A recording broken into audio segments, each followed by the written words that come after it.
Ceci est un livre audio autogénéré par Google. Chapitre 1.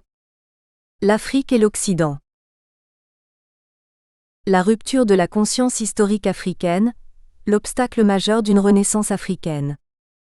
Wemba Bong. Introduction.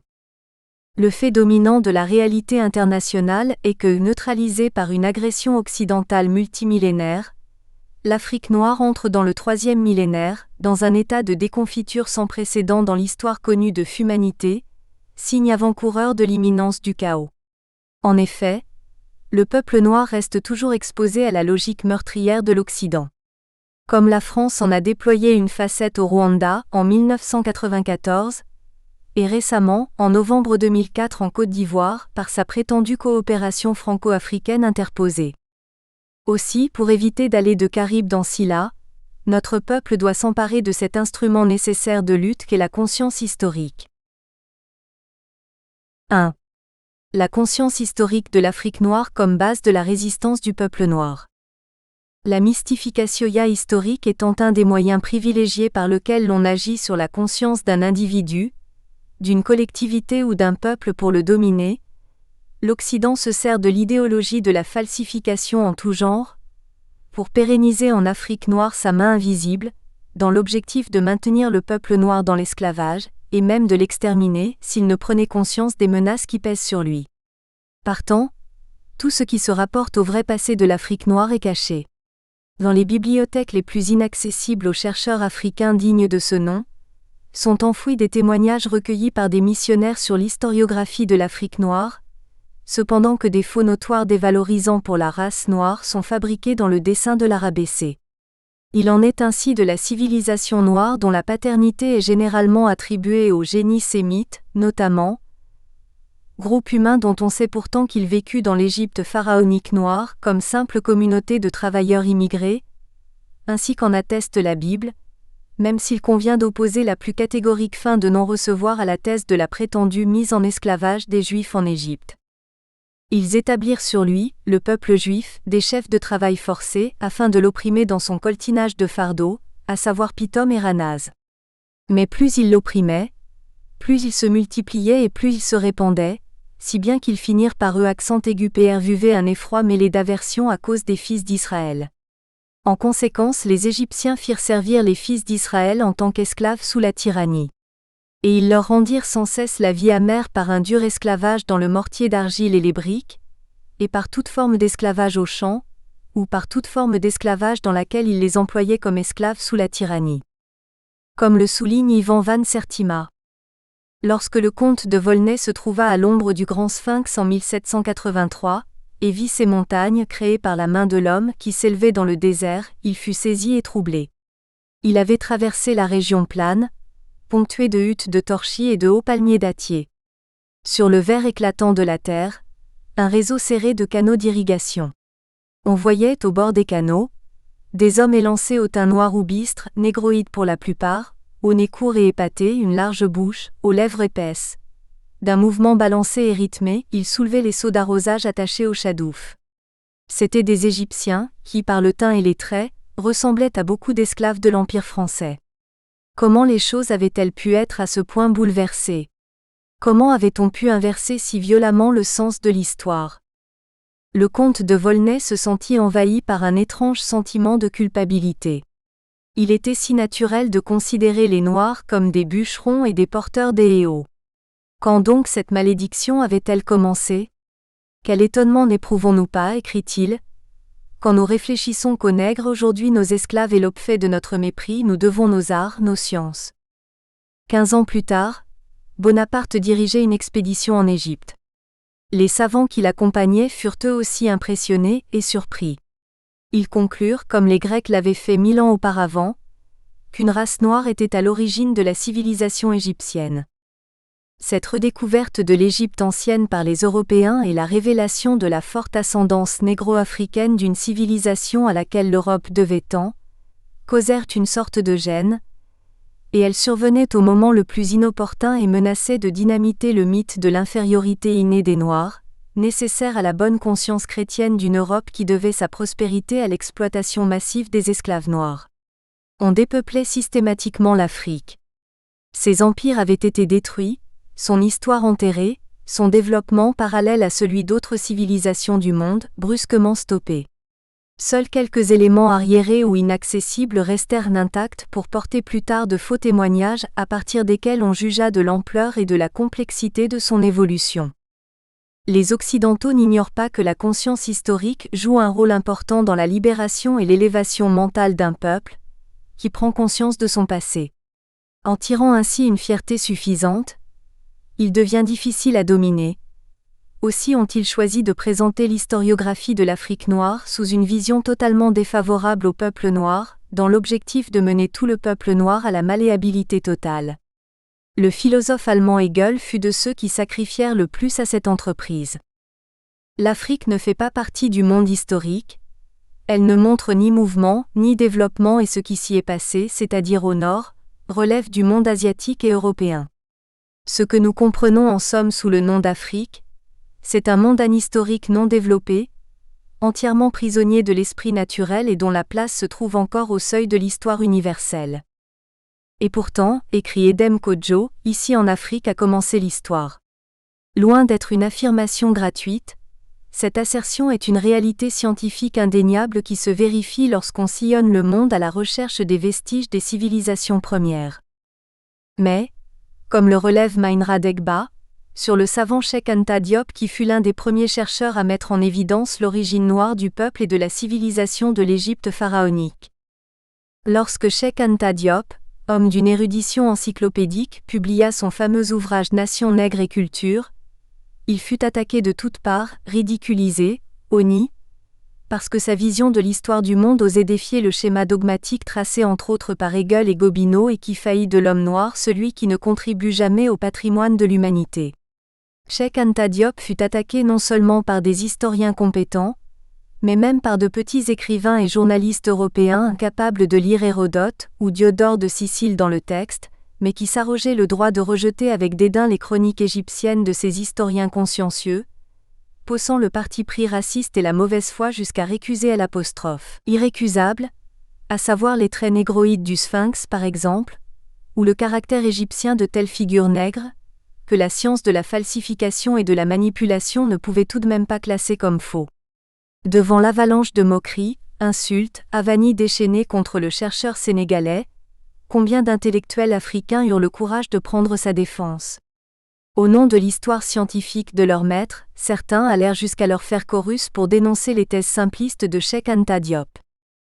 Car poursuit Mainra Degba, nous retiendrons des témoignages concordants et indépendants d'Hérodote, Diodore de Sicile, Ibn Battuta, Volney et de monuments historiques très explicites, que des hommes de race noire ont créé et développé dans les siècles passés un haut degré de civilisation, à une époque où les peuplades des tribus européennes étaient encore enfoncées dans la barbarie.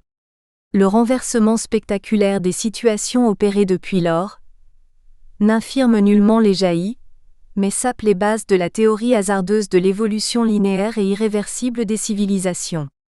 Nous devons de toute évidence admettre des régressions parfois sévères, des ruptures de continuité et des bonds. Ramenée à ces prétentions modérées, la thèse par nous défendue est déjà un sujet de fierté pour nos peuples. L'idéologie de domination de l'Afrique noire est si forte chez les Occidentaux qu'ils en sont généralement à accuser les Africains d'avoir le regard tourné vers le passé, alors même que ces Occidentaux en sont à s'activer dans des institutions chargées de la restauration historique de leur pays, ainsi qu'en attestent les fouilles archéologiques réalisées en Occident. Une nécropole mérovingienne a été mise au jour durant le week-end pascal à Roumoussaïm, près de Mulhouse. Trois tombes datant des années 680 à 750 ont été découvertes à une cinquantaine de centimètres sous un champ de maïs. Certaines renfermaient des objets tels que des boucles de ceinture, des couteaux et des pots. L'historiographie de l'Afrique noire dite francophone notamment, ayant été généralement confiée à des fonctionnaires coloniaux sans aucune formation en la matière, sans parler de leurs préjugés négrophobes, il en sort presque toujours des morceaux d'anthologie. Dans un article publié en 1972, Henri Brunswig écrit « Les Noirs n'ont pas été frustrés de leur histoire, parce qu'ils n'ont jamais eu d'histoire, ni éprouvé le besoin d'en avoir une. Les Noirs n'ont découvert le monde qu'en tant qu'esclaves. Cette étrange passivité fait que l'histoire de l'Afrique noire jusqu'au XIXe siècle est non seulement colonialiste, mais encore épidernaïque. Or, si les africanistes s'acharnent à détourner l'Afrique noire de son historiographie, c'est bien par peur des découvertes que réserve son passé. La peur de la vérité qui, par sa nature, ferait prendre conscience de la supercherie et de la mystification, la découverte de la vérité pouvant et devant, autant que la prise de conscience de l'injustice, provoquer la révolte de la conscience noire qui se dévoilerait en même temps que la vérité. Certes, le rappel historique n'a pas une valeur absolue, mais il participe néanmoins à l'éclosion de la pensée, même si celle-ci n'est pas la seule raison qui motive la nécessité dans le cas de l'Afrique noire par exemple, de la réappropriation de son histoire. Parce que tous ces faits de la préhistoire doivent être rappelés à l'attention des hommes d'aujourd'hui, afin que le rôle de l'Afrique dans l'éclosion de la civilisation soit souligné, et sa place reconnue dans le progrès du genre humain non seulement à travers sa position nord-orientale axée sur le Nil, mais aussi dans sa totalité. Histoire est un tout, et la nature ne fait pas de bon. Le génie humain est un ensemble.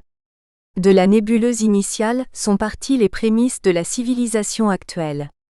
Et si les révolutions industrielles ou politiques paraissent chaotiques et surgies du néant, elles ne sont que l'aboutissement de l'œuvre obscure commencée depuis des millénaires.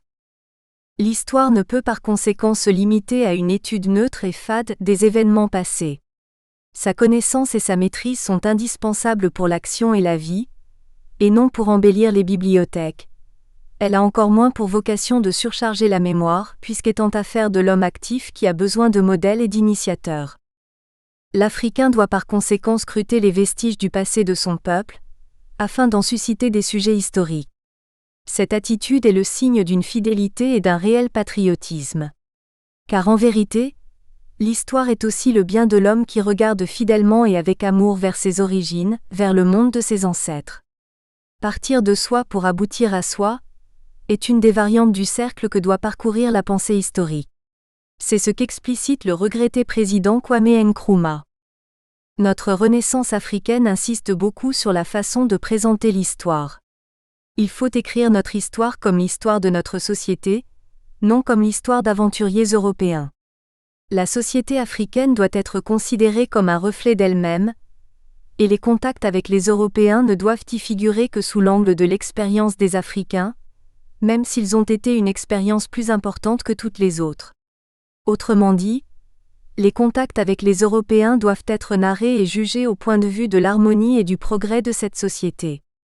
Quand l'histoire est exposée de cette façon, elle peut cesser d'être un récit, pour devenir le tableau du drame de plus en plus tragique et du triomphe final de notre société. Alors, l'histoire de l'Afrique pourra guider et inspirer l'action des Africains. L'histoire africaine peut ainsi faire connaître l'idéologie qui doit guider et inspirer la reconstruction africaine. En s'identifiant au génie familier de son peuple, l'Africain s'acquitte d'une dette de reconnaissance envers le passé, la destruction de la notion idéologique et mythique de l'anhistoricité de l'Afrique le réconciliant d'emblée avec sa véritable nature. Et lorsqu'il déchiffre le passé, le langage mystérieux qu'il perçoit au premier abord lui révèle sa vraie identité. L'histoire par conséquent est vitale, elle est vivifiante et elle sert la vie. Aussi, le regard rétrospectif de l'Africain doit-il différer de l'attitude du vendeur d'antiquités. En effet, s'il porte un regard sur le passé lointain qui devient subitement proche et vivant, c'est pour en tirer des leçons du déclin de la brillante civilisation que ses ancêtres ont bâtie. Ce n'est que par ce retour au passé qu'il peut déceler les tares de sa société, les erreurs commises par ses ancêtres, ceux trop confiants qui de ce fait n'ont pas su se protéger des dangers extérieurs. En somme, l'attitude historique est compatible avec un point de vue critique. Il faut porter la cognée à la racine, relever les faiblesses qui sont au fondement de la société traditionnelle, être sans complaisance avec un certain immobilisme latent de cette société-là. Si l'Africain sait que la tradition est par nature source de vérité et norme de l'affirmation, il ne doit pas ignorer qu'elle peut être une permanence d'inertie. De ce fait, il devra se méfier de ceux pour qui seule la tradition ou seul le passé fait autorité, ceux pour qui la simple évocation de ce système de référence est occasion à discours élogieux. 2. Faiblesse et tard de la société africaine.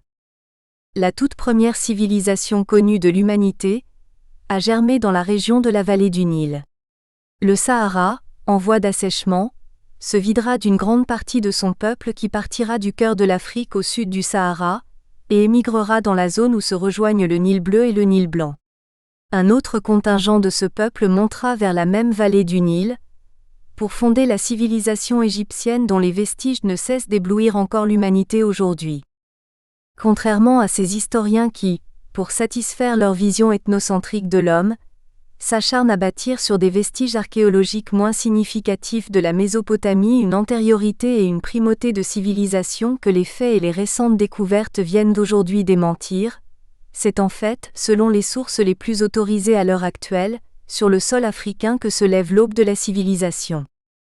Toutefois, même si l'Afrique doit s'enorgueillir des vestiges de l'Antiquité et de la belle époque de ses grands empires du Xe au XVe siècle, ce retour au passé doit surtout aider son peuple à comprendre le mouvement dialectique de l'histoire, par lequel la totalité humaine se fait et se défait.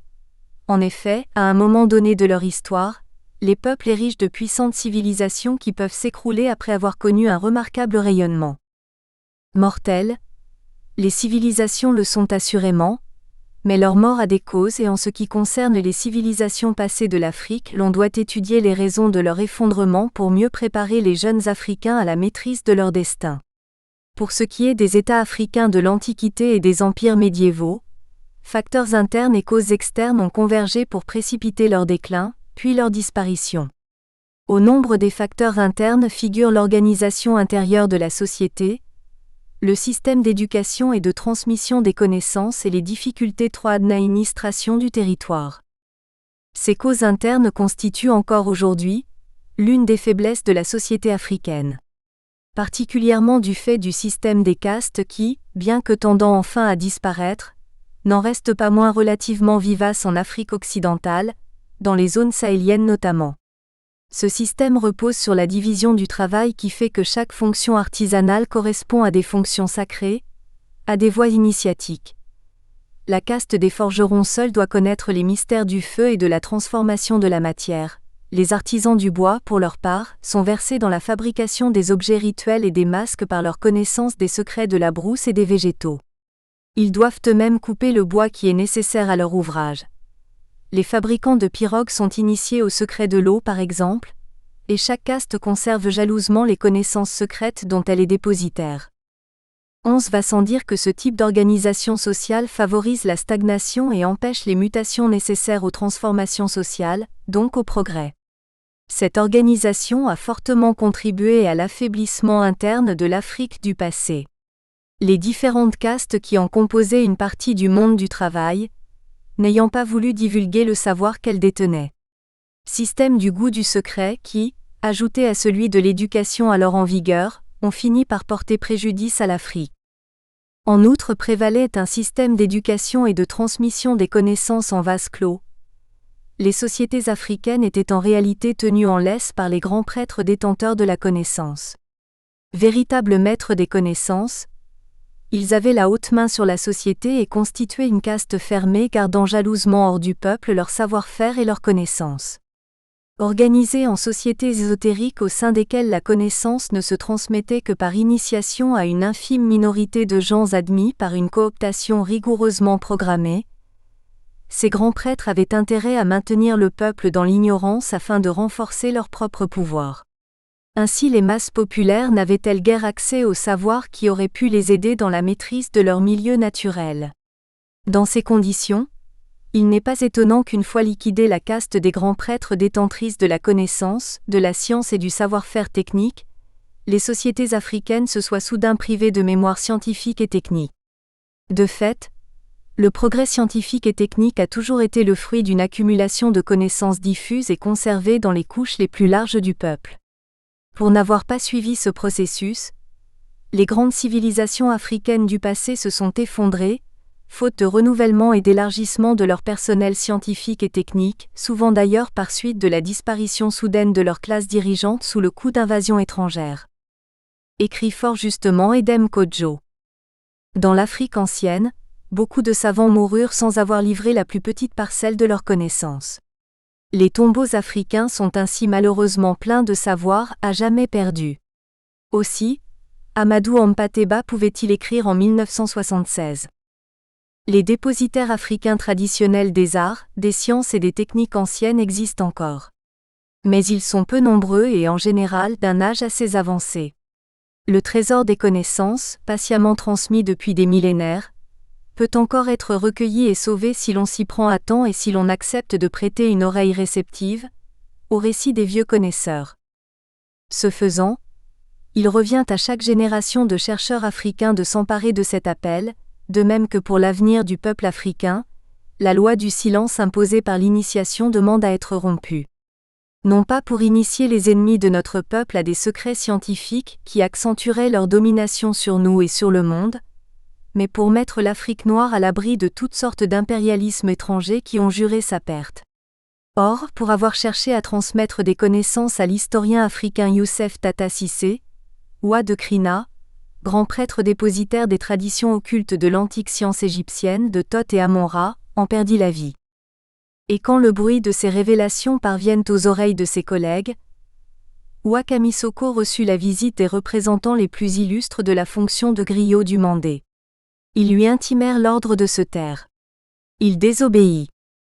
Il en mourut quelque temps après, victime de la loi du silence qui proscrit toute collaboration des savants africains avec leur société, sur la base d'un malentendu reposant sur la distance entre les dépositaires des connaissances ancestrales et les nouveaux cadres formés à l'école des Blancs.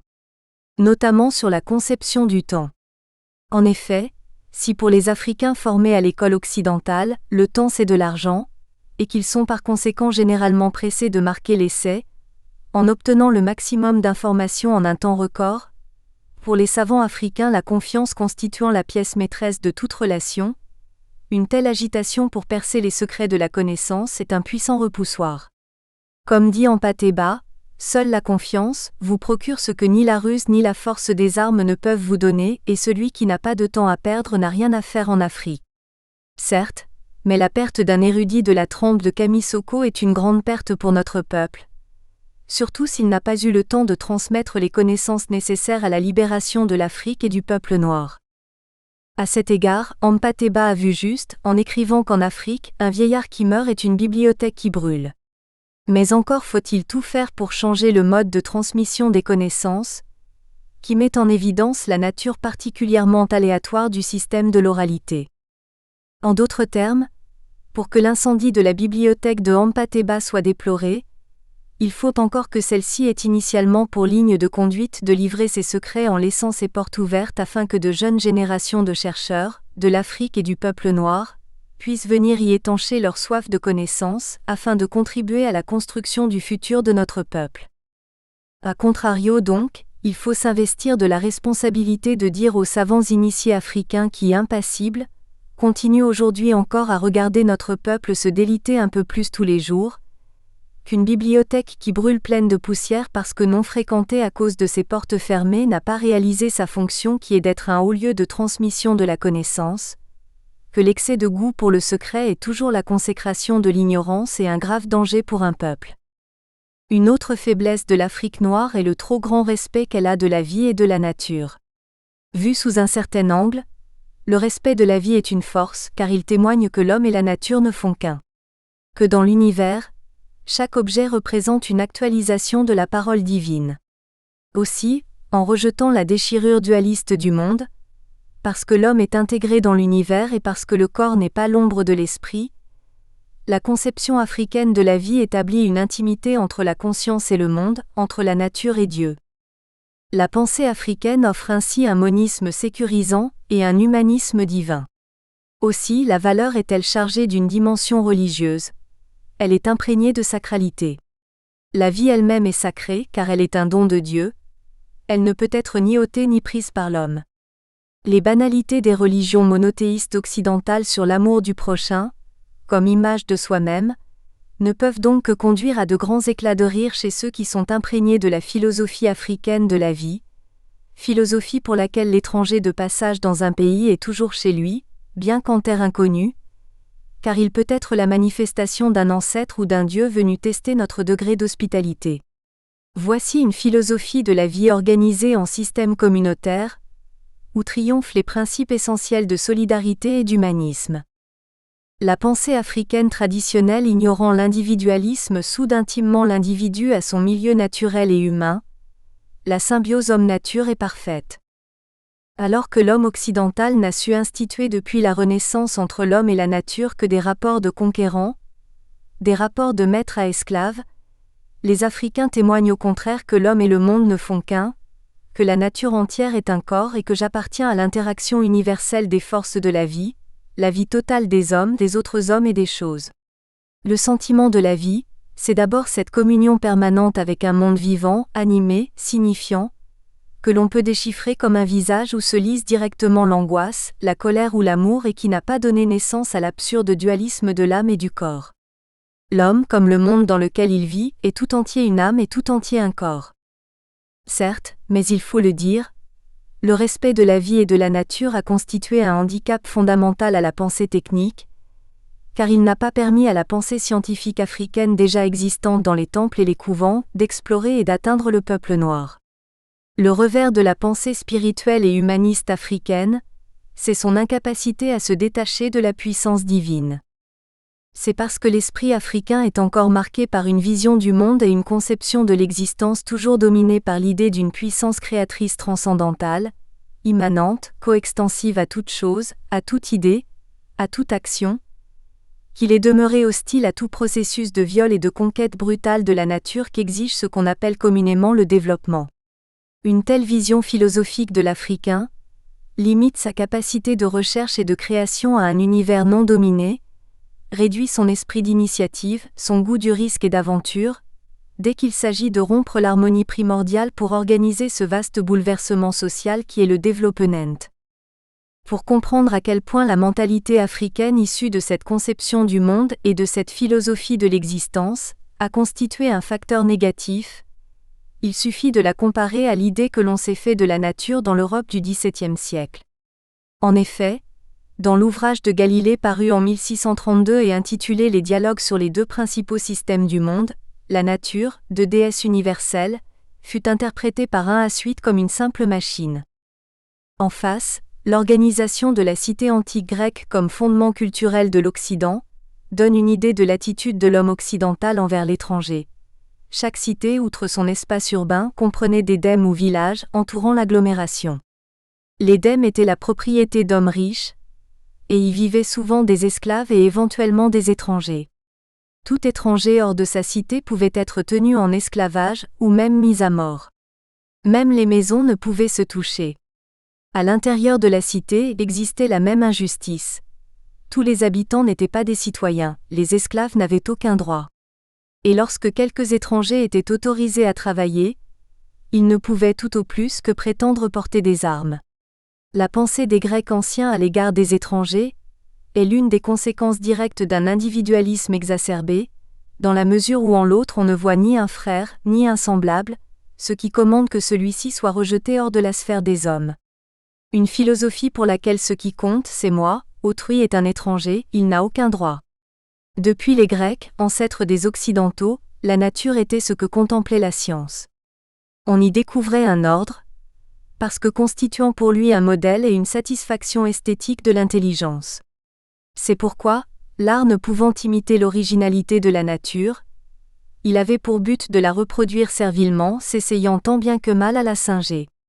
Dans le même temps, les hommes de science s'adonnaient à la tâche d'en connaître les principes, non pas dans les laboratoires, mais par le raisonnement sur l'essence des choses. Seuls les artisans, les esclaves et tous ceux qui acceptaient de s'adonner à des activités jugées viles et indignes d'un homme libre, s'investissaient dans la technique. Cet état d'esprit persistera jusqu'à la Renaissance européenne, bien qu'on ne puisse cependant négliger l'apport indéniable des Arabes qui y intervinrent entre-temps dans l'éclosion de la recherche scientifique et technique. En effet, du vif siècle jusqu'au XVIe siècle, même si les artisans et les ingénieurs occidentaux restent malgré tout en dehors de ce grand courant intellectuel mis en mouvement par les puissances arabes, les universités européennes enseignent la pensée scientifique et philosophique arabe, puisée elle-même dans une large part dans Égypte pharaonique. En 1632, Galilée, en demandant aux ingénieurs de découvrir le vrai système du monde, leur confère de la dignité. L'ingénieur conquiert la dignité du savant, parce que l'art de fabriquer est devenu le prototype de la science. Ce qui comporte une nouvelle définition de la connaissance, qui n'est plus contemplation mais utilisation, une nouvelle attitude de l'homme devant la nature. Il cesse de la regarder comme un enfant regarde sa mère, prend modèle sur elle, il veut la conquérir sans rendre maître et possesseur. La nature n'étant plus un secret pour lui, l'homme occidental cessait de prendre devant elle l'attitude de l'enfant qui écoute, il l'interrogeait et la poussait à lui répondre. L'homme va s'habituer au sacrilège de Prométhée et d'Icare. Il ne craint plus d'être foudroyé par les dieux. Descartes, Galilée, Gassendi et tous leurs disciples mineurs tiennent désormais pour évident que connaître c'est fabriquer et que la nature ne fait rien de plus que réaliser en grand ce que nous pouvons réunir par détail et à notre échelle, grâce à notre ingéniosité de technicien. Non seulement on ne craint plus la colère divine pour ce rapt de la nature, mais on croit que Dieu nous a donné la mission de travailler à son image, de construire le monde dans notre pensée comme il l'a créé en lui donnant ses lois.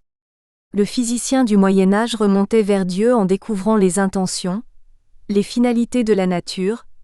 Le physicien mécaniste s'élève vers Dieu en pénétrant le secret même de l'ingénieur divin, en se mettant à sa place pour comprendre avec lui comment le monde a été créé. La nature devint ainsi une machine pour le savant dépositaire du secret divin. Le grand livre de la nature était écrit en langage mathématique. Galilée qui l'a écrit, allait influencer son époque. On n'écoutait plus la nature, on se servait d'elle. À partir des années 1620, savants et philosophes, quelle que soit leur tournure d'esprit, tous, en dépit de toutes les divergences d'école et des polémiques souvent passionnées, se trouvent d'accord pour affirmer que la nature est une machine et que la science est la technique d'exploitation de cette machine. La nature, on le voit, se désacralisait dans la mentalité occidentale.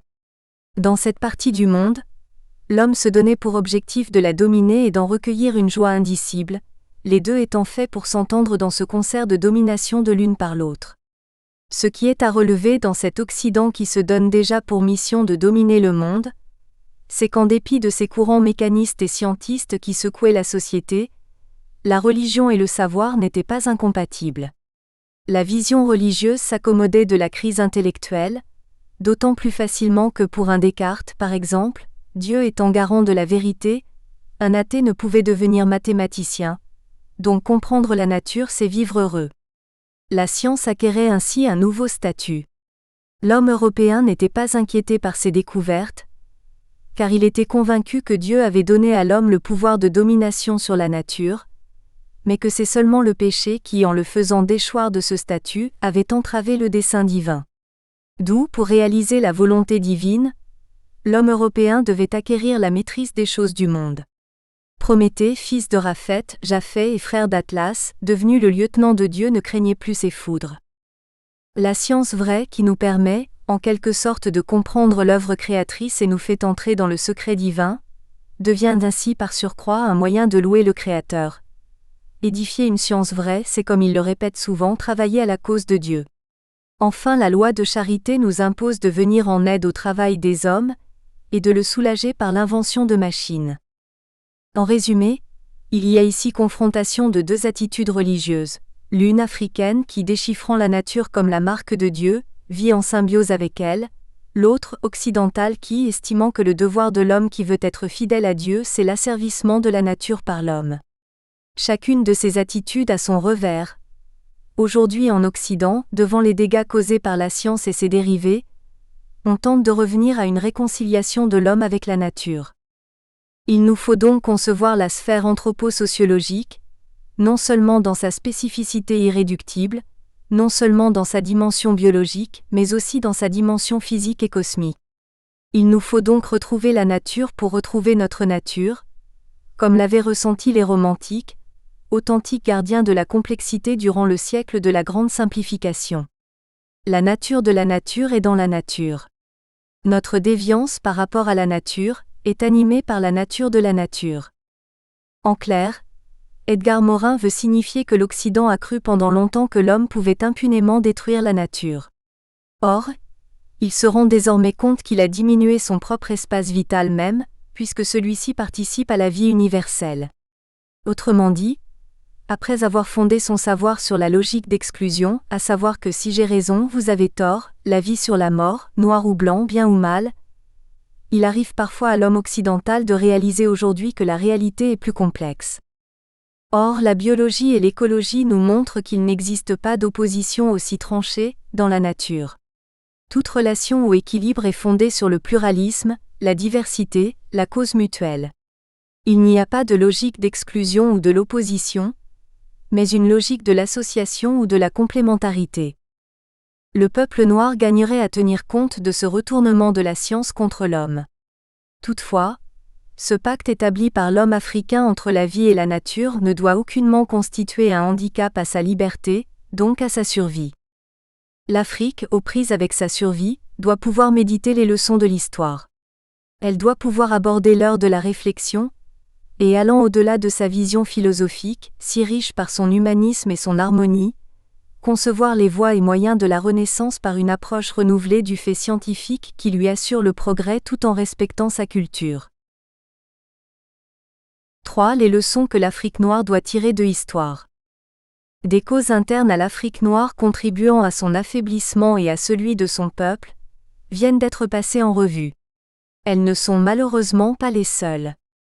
Différents autres facteurs, notamment l'éthique qui s'oppose à l'accumulation des richesses, l'exclusion de la promotion sociale, la croyance mythique que les riches ne sont pas bénis de Dieu, la socialisation de l'individu qui n'a pas entraîné le développement d'une masse de déshérités nécessaire à la révolte qui aurait conduit à la Révolution, les liens familiaux particulièrement larges et particulièrement sécurisants générateurs des apostrophes, une certaine indolence et contribuant généralement soit à générer soit à alimenter les comportements et les actes ethnicistes très dangereux pour l'Afrique noire, sont autant de pôles inertiels dont il est plus qu'urgent de se débarrasser. Outre ces faits, il y a à signaler les effets de démonstration, le besoin de paraître qui conduit à des dépenses somptueuses à l'occasion de funérailles par exemple, pratique courante de la conception que les Africains ont de la mort qui n'est pas fin de la vie, mais passage à une autre forme de vie. Il va de soi que cette vision de la mort comme celle du mariage et du baptême sont des handicaps lourds dans nos pays, à cause entre autres, des dettes que la famille est souvent amenée à contracter pour répondre au qu'en dira-t-on. Cette course à la démonstration effrénée de l'opulence factice est par ailleurs attisée par des aventuriers au service de l'Occident qui occupent le pouvoir artificiel en Afrique noire, et qui se livrent à des démonstrations ostentatoires de richesse, du reste mal acquises. À ces causes internes, s'ajoute la situation internationale de l'Afrique noire qui depuis 2500 ans bientôt, a subi un déclin qui va en s'aggravant. En effet, l'Égypte noire dont les richesses n'avaient cessé d'être convoitées par les peuples étrangers était depuis des millénaires avant Jésus-Christ, l'objet de plusieurs attaques dont une d'origine asiatique eut lieu sous la 7e dynastie. Mais la pire pression sur le pays noir fut notamment celle des hordes Hyksos, barbares d'origine asiatique.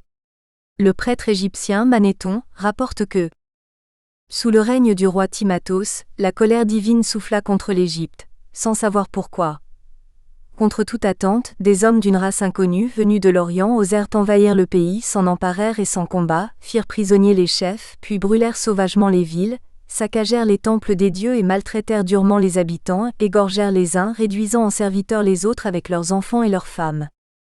C'est ainsi que pendant près de 2 siècles, de 1780 à 1580 avant Jésus-Christ, l'Égypte aura à subir la domination obscurantiste des Hyksos.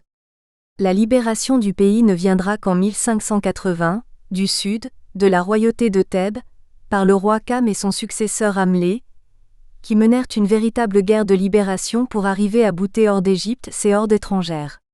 Edward Schur qui se penche sur cette époque écrit : vers l'an 2000 avant JC, l'Égypte subit la crise la plus redoutable qu'un peuple puisse traverser, celle de l'invasion étrangère et d'une demi-conquête.